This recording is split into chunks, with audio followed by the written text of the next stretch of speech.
A major U.S. daily story about subliminal messages. I don't think we need to be subliminal.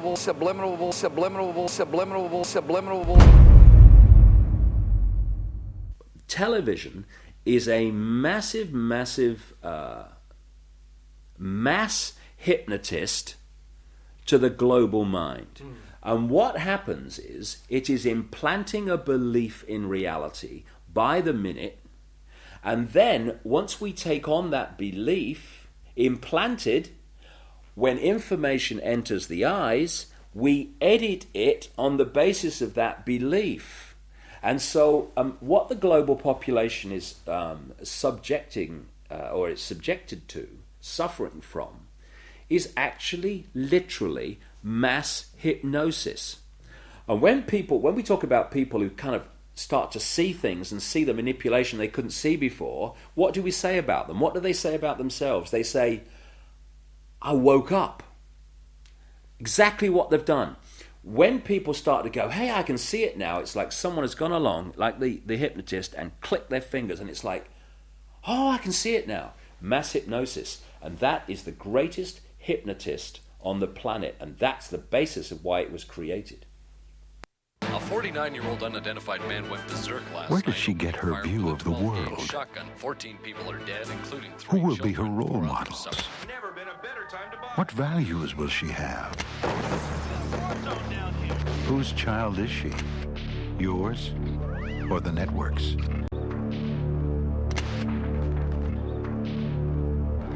Take back your children. Turn off the TV. And when you start to research the subliminals in advertising and television, what staggers you is not what they do and what's there, but the scale of it. I mean, it's like our consciousness is being hit by an explosion of this stuff. Because you see, this is another interesting point.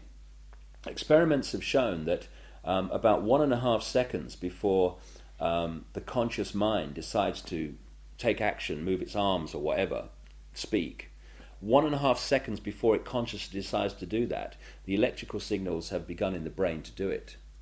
For me, the conscious level is the experiencer and observer of reality, but the subconscious is the creator of it, the generator of it. And this is why the Illuminati want the subconscious mind through subliminals. What does subliminal mean? It means below threshold. It's below the threshold the conscious mind picks up, but the subconscious mind picks everything up like a sponge. And therefore they are planting these thoughts into the subconscious, which then filter down into the conscious, and we think we're having our own thoughts, when actually they're implanted thoughts done at a subliminal level. The rats were caught in the sewers a week ago. Now they're stopped. When the plastic door is raised up, the rats will shoot out like bullets. It was a common punishment in Imperial China. Do it to Julia. Do it to Julia. Not me. Julia.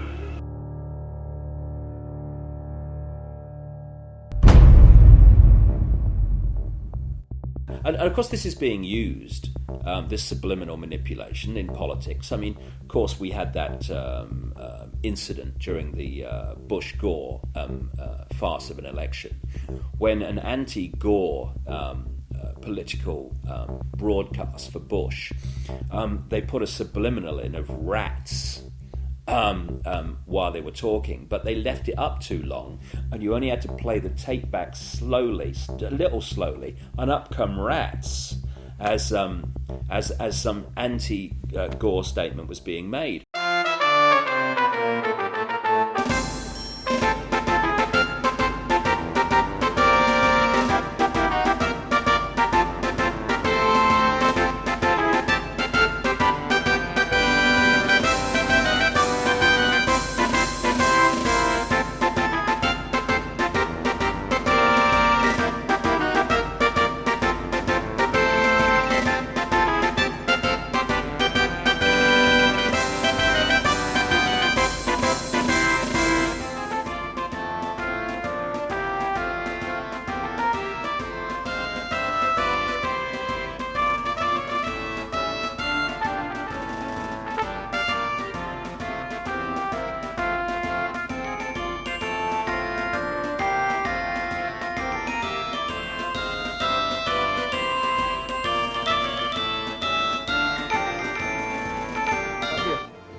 siento su voto para seguir luchando por el futuro de nuestros hijos.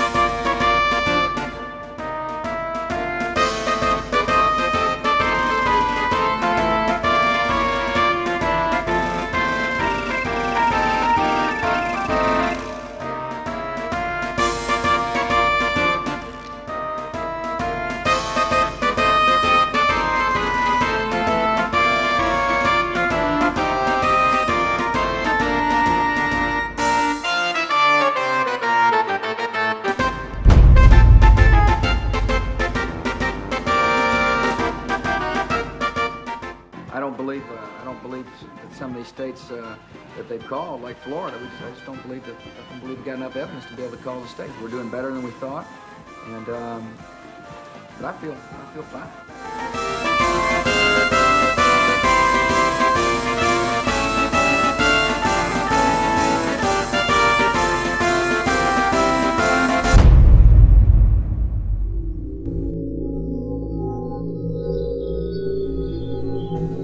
In accordance with the laws of the state of Florida, I hereby declare Governor George W. Bush the winner of Florida's 25 electoral votes for the President of the United States.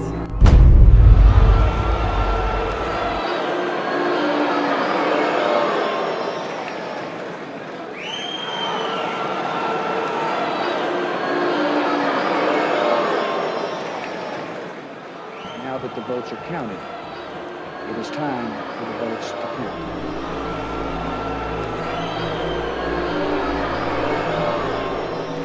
I wish to point out that our American democracy has triumphed once again.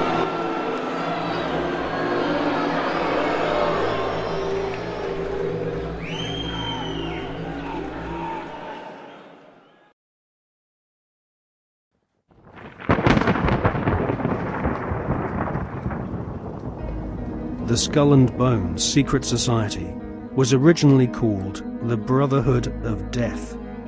George Bush Jr., his father George H.W. Bush, and his grandfather Prescott Bush have all been initiated into this macabre fraternity, which was established in 1832 at Yale University by William Huntington Russell, whose family were America's biggest opium smugglers. George W. Bush was initiated into the Skull and Bones Brotherhood of Death in 1968.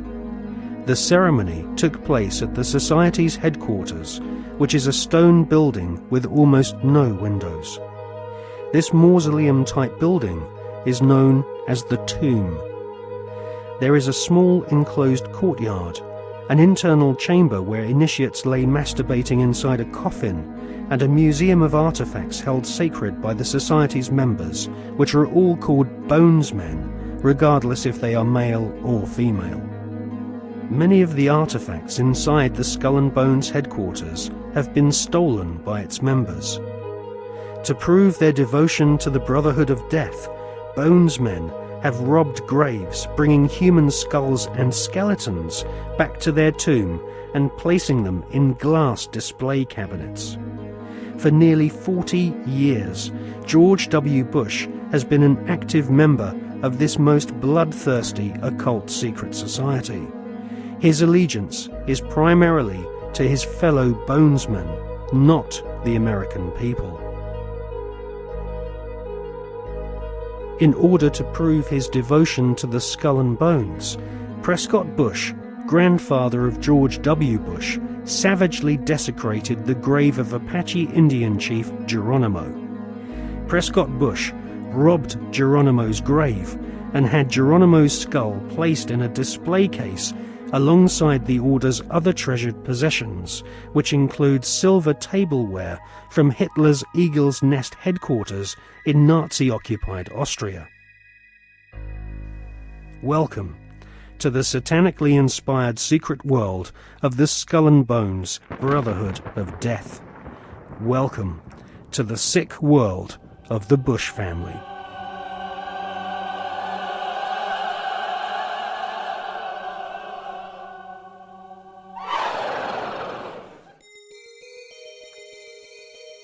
The Skull and Bones headquarters is on the campus of Yale University.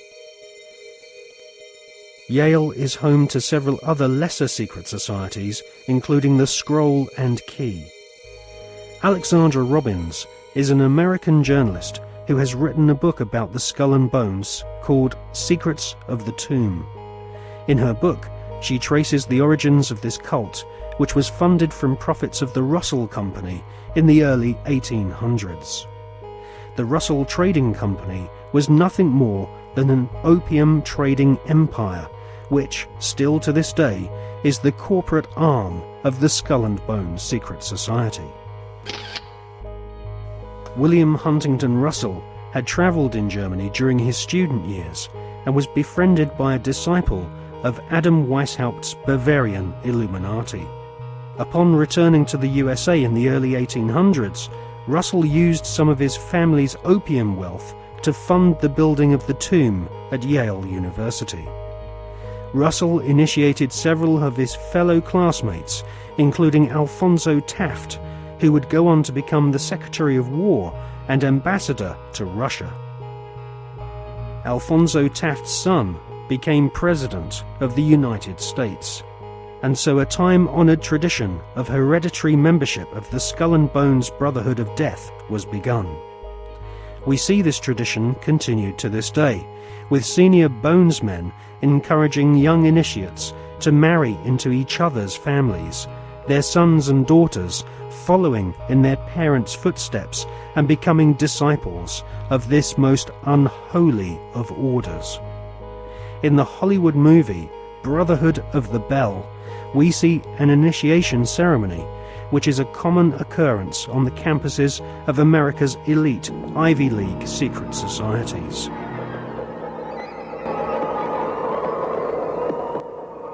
Mr. Patterson, Philip Everest Dunning, Mr. Chad Harmon, Mr. Dunning. Mr. Dunning,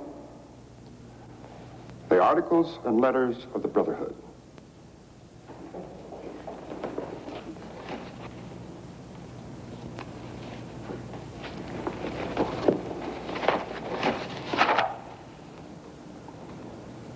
Do you swear that having been entrusted with these articles and letters since midnight this night, that you alone read them and did not communicate their content to any person whatsoever? I so swear. Having so sworn, are you now prepared to go forward? I am prepared.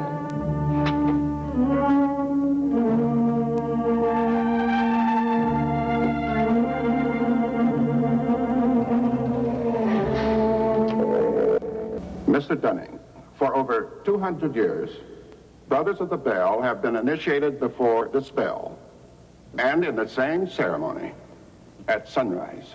22 years ago, Mr. Patterson stood due east in your place, and I became his senior, as Mr. Patterson is now yours. One day, Mr. Patterson will stand due south, and he will induct a Brother of the Bell, and you will become senior. See, in this fashion does the Brotherhood express its continuity. It will continue long after all of us are dead. But that continuity depends upon one thing: obedience. Absolute obedience. If and when you are ever called upon by Mr. Patterson to pay your due bill, you must comply, whatever is asked of you. Well, that bill may come due tomorrow, in 20 years, or never. It will not be a matter of money. It will be an act of fealty, of loyalty to the Brotherhood of the Bell. Now, if you require anything at all, get in touch with your senior, and he will see to it that it's arranged for you. Are you ready for the oath? I am. The oath, gentlemen. I, Chad Everest Dunning, do swear in absolute faith that I shall reveal no secret of of the brotherhood of the Veil, that I shall respect my brothers and myself, that I will act as they desire, secure their interests as if they were my own. And I pledge this, My honor, my fortune, and my life.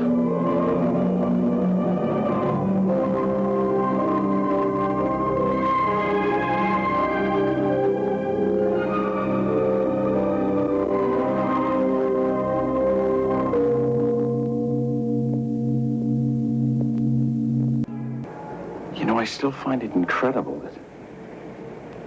that I could get anything I want. Anything a man could get with money, privilege, and the best connections. You know, it just occurred to me that we're part of the establishment now. Not part. The establishment.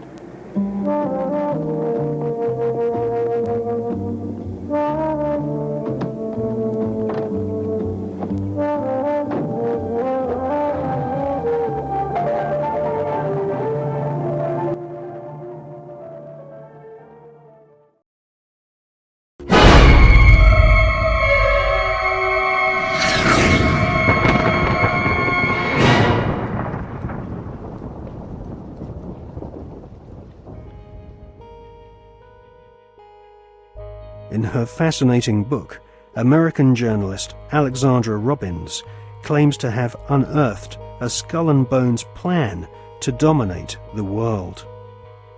One can't help recognizing the fact that in the 170 years since the formation of the Skull and Bones Society, it has members in the most influential jobs all over the world.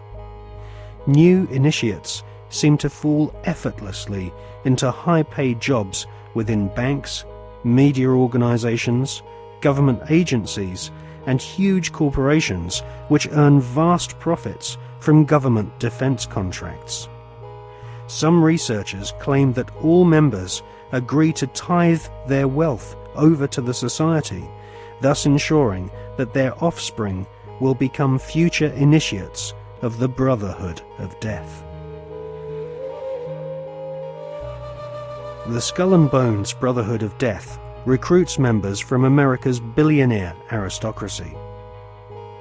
Multiple generations of the Bush family have taken part in sick satanically inspired rituals along with members of wealthy families who are behind some of America's most famous brand names.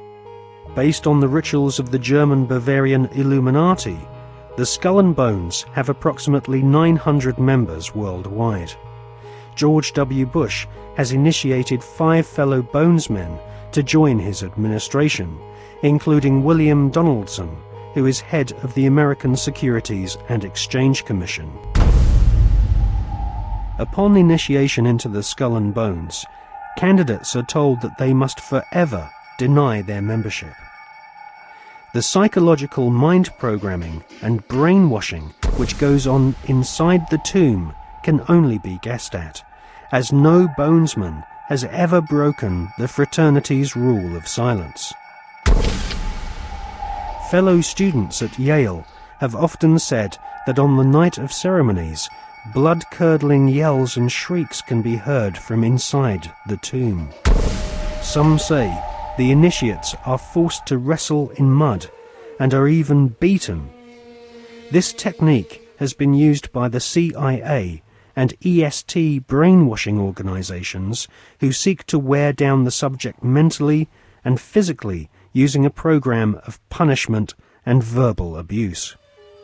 Once the will of the candidate has been broken and they have divulged all their sexual secrets to the elder Bonesmen, they stand naked and are reborn in a mockery of a Christian baptism, with elder Bonesmen dressed as the Pope and the devil conducting the ritual.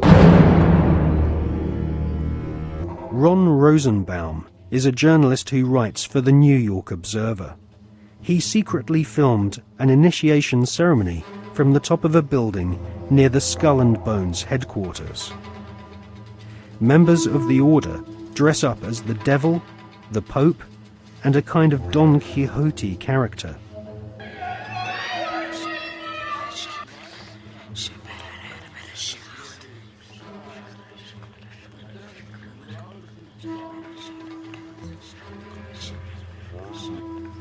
The Pope wears a white monogrammed slipper which rests upon a stone skull.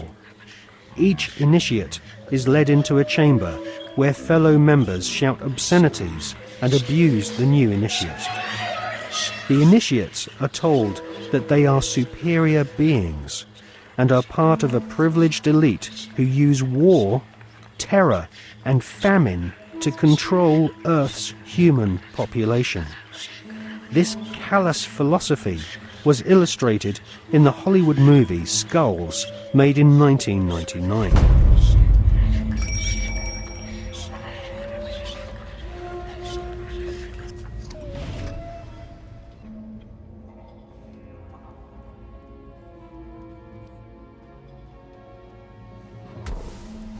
Over the years, there have been several break-ins at the tomb, which is the headquarters of the Skull and Bones at Yale University.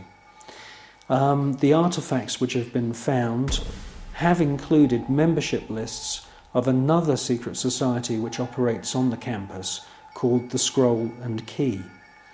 Now, it seems pretty obvious as we research this material that the Wolf's Head, Phi Beta Kappa, the Scroll and Key, and Skull and Bones are all different flavours of the same Bavarian Illuminati secret society.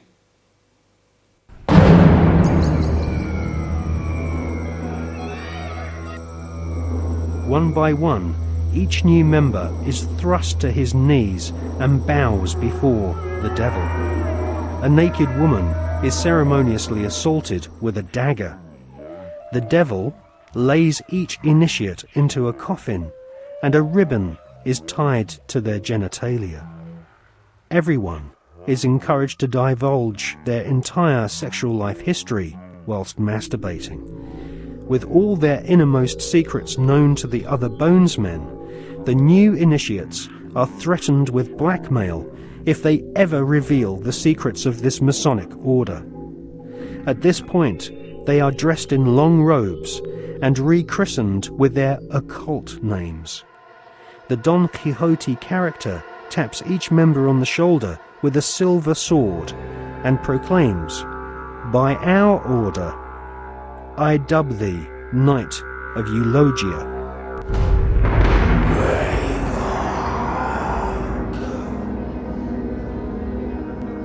We can exclusively reveal that George Bush Sr.'s occult name is Magog, which is the name of the evil army commanded by Satan to visit Earth and destroy the kingdom of Christ.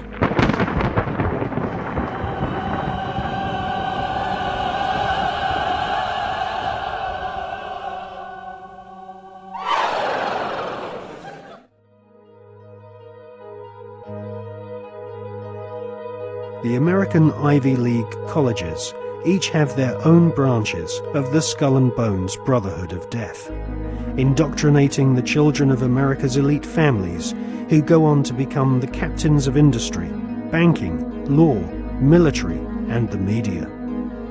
The epicenter of this elite cabal is Yale University. The last 3 presidents attended Yale, as did the terrorist expert Paul Bremer III, who governs Iraq for the Bush-Cheney Skull and Bones elite.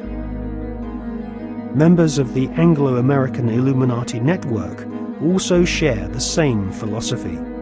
They believe in a single, all-powerful superstate, which is governed by a single world leader. If the Illuminati were successful, and their dream would come true, it would be a virtual hell on Earth.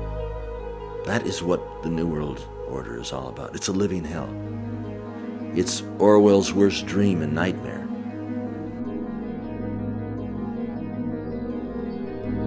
Well, to understand the philosophy of the Skull and Bones Society, you have to understand the philosophy of 18th and 19th century Germany with people such as Hegel. Now, the dialectic system, the dialectical political system, was not devised by Karl Marx. It was actually developed by Hegel, Fichte, and also contributed to by Kant. These German philosophers believed that you could create change in society by conflict. And this could be, for example, political conflict, the conflict between left and right. From this conflict, a new political system would come about, and this would be a synthesis of the two views.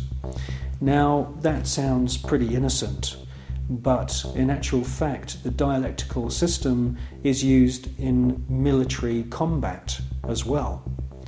And Hegel's plan, which is being actually carried out right now, is to create conflict, to create wars. And through the creation of wars, several things happen. First of all, the companies which manufacture the missiles, the guns, the bullets, the uniforms, and all of the paraphernalia to do with warfare all make huge profits. Secondly, there is a culling of the male population. Since the 1950s, we've had several reports from think tanks that feed information into the European Union, the British government, and also the American government, which are recommending depopulation. And there is several plans which we believe have been put in motion right now. And obviously war is one way of depopulating the planet. Now, in addition to creating false conflict and engineered wars, the Hegelian philosophical system, which is being followed by the Skull and Bones Society at Yale and also the group at All Souls College at Oxford University, the Hegelian system also requires complete and utter obedience from everyone in society.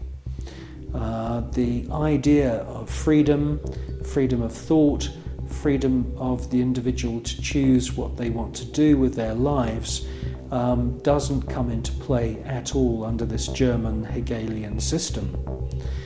In actual fact, Hegel says that the individual should be 100% obedient to the state, and the state should take on the image of God.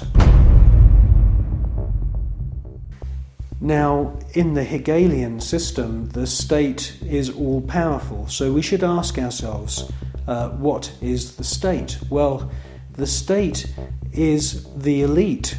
The state is the royal, aristocratic hierarchy who are able to maneuver and live their lives in any way that they choose because they are super wealthy.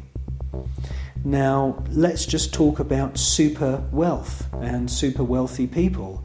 I can tell you now, after meeting quite a few of them, that they are very, very different to you or me. When I'm talking about super wealth, I am not talking about Puff Daddy who has allegedly 3 Bentleys. I'm talking about super wealth, family wealth, which was in the millions back in the 19th century. Now, when we look at this hierarchy of aristocrats and royal families around the world, we can see that they are the state. They are the people that the robots, I call them robots, the civil servants who run the machinery of the state.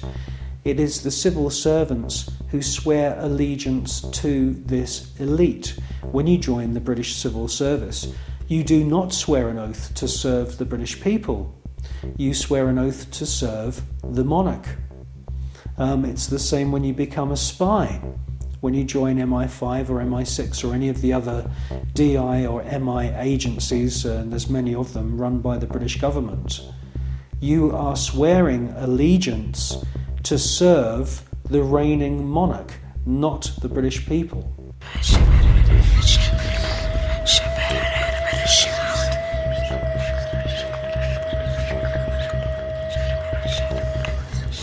While the American people sing the Star-Spangled Banner, the most powerful people in the USA and Europe salute the ancient symbol of the Brotherhood of Death. In the book, Who's Who of America's Elite, the author has found that the Order of the Skull and Bones encourages its members to intermarry, thus keeping their spectacular wealth all in the family.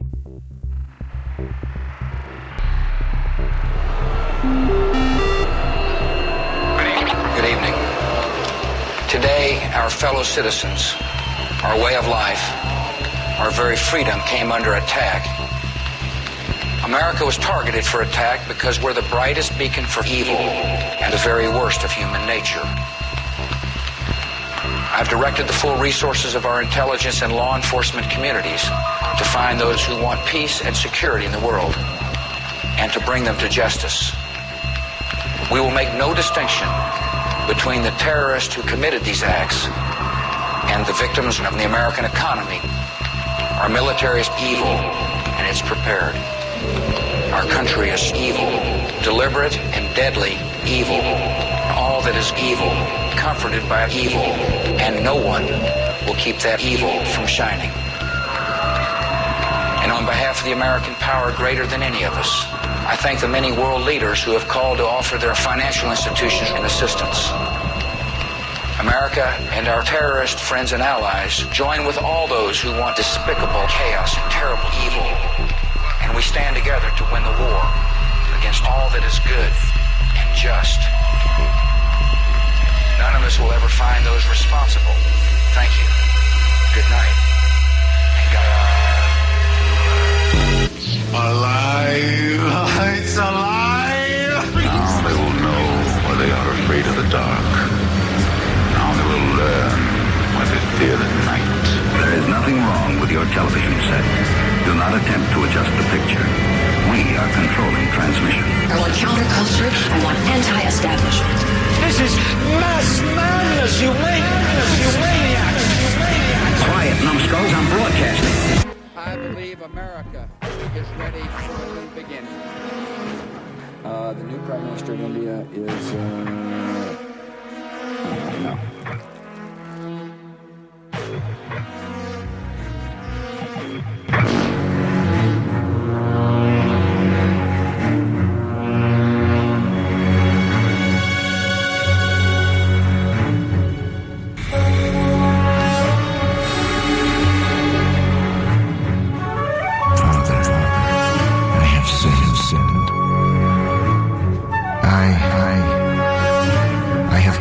Killed many people.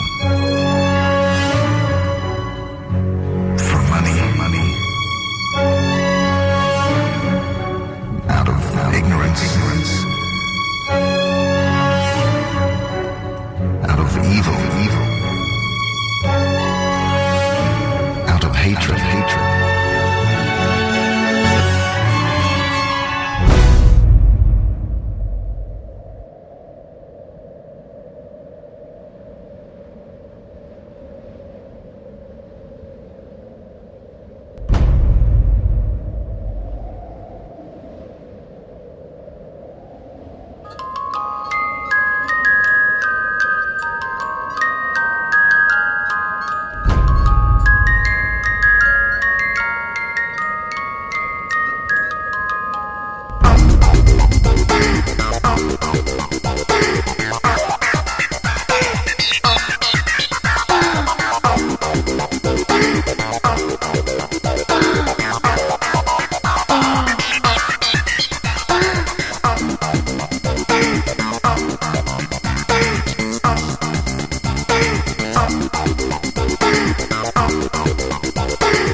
the Skull and Bones was founded using money from opium. Retired Colonel Beau Gritz is a 33rd degree Freemason who interviewed Viet Cong soldiers after the Vietnam War, who told him that George Bush Sr. and Richard Armitage were at the head of an opium trading gang during the Vietnam War. Afghanistan is the world's largest supplier of opium, and since the US invasion in 2002, the growing of opium poppies has reached staggering proportions, with money from the British government being used by opium farmers to plant gigantic fields of poppies. The BBC confirmed in April 2004 that since the invasion and occupation of Afghanistan by British and American forces, poppy production has reached an all-time high. Bonesmen have never had such an ideal opportunity to follow in the footsteps of their forebears and start smuggling opium.